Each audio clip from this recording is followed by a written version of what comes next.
I'm very sorry to announce there's been a death in my podcast studio, and its impact has been far-reaching. Hello, and welcome to this rather sad episode of the Everyday Storyteller. I'm your host, Hilary Solzman. At 1100 hours on Sunday the 22nd of October, the body of a frail, elderly mouse was found on the floor of my studio, aka my wardrobe. I was alerted to the fact by the stench emanating from behind the wash basket. When I quickly deduced it wasn't my teenage daughter's wet towel she once again had just flung in there after just one use, I set about investigating the source. And there, next to where I squeezed my chair in to record these very shows, was the mouse. R.I.P. my friend. Always one to find a story in anything.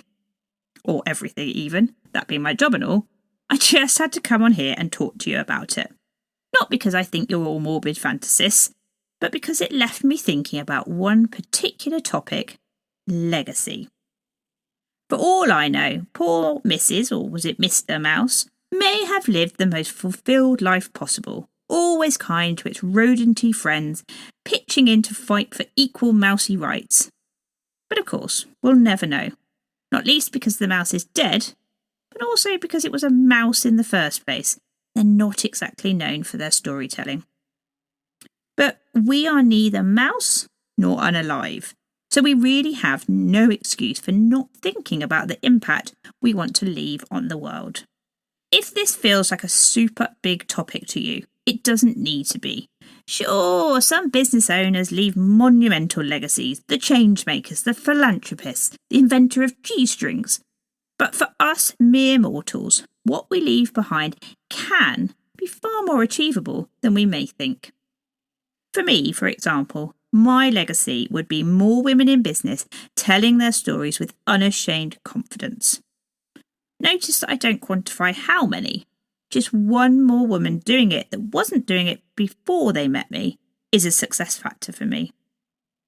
So today, have a think about your own legacy. For many business owners, this is closely connected to your vision, the way you see the future becoming once you've completed your mission and done all the everyday things you set out to do. Setting out your vision and or legacy is a great way for your audience to tap into your motivation and view the world around you now and how you see it being better in the future. This gives them something to hang on to and connect their own motivations and visions to. Share stories about what your legacy or vision is, where it originated from, and the work you're doing right now to try and achieve it in the future. For practical guidance and tips in how to create the vision or legacy part of your brand story, head back to Season 1 for my Brand Story Masterclass Lesson 2, Your Vision. While you're there, you can also learn about how to tell the story of your purpose, mission and your values as well. In loving memory of dear Mousie, may you rest in peace, dreaming of cheese. Thanks for listening.